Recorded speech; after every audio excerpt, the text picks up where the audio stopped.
Collègue pour le choix de la parole. Je me présente, comme vous le savez, je suis secrétaire Jean-Claude. Je suis le porte-parole du premier groupe pour le groupe numéro 1. Le groupe est composé de personnes suivantes: M. Kongawi, Mme Biyoyi, Jean-Gaudry Kessou,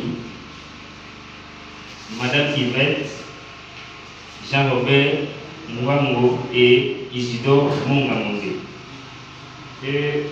Il va être demandé de répondre aux questions suivantes. D'abord, la première question est celle de savoir citer quelques droits fondamentaux de l'enfant.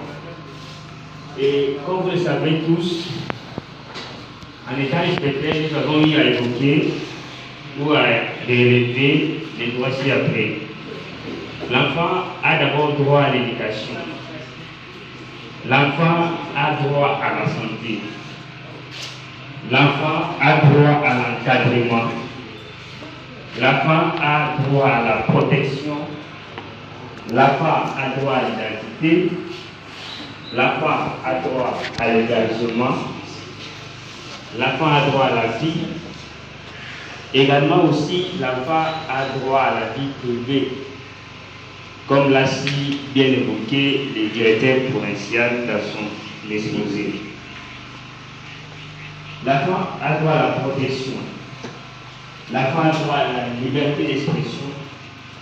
L'enfant a droit à la nourriture. L'enfant a droit à l'habillement.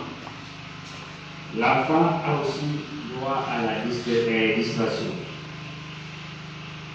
Et tous ces droits-là, c'est pour son bien-être.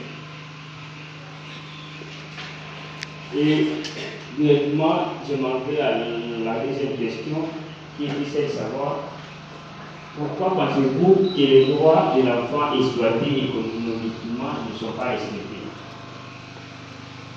Nous devons d'abord comprendre que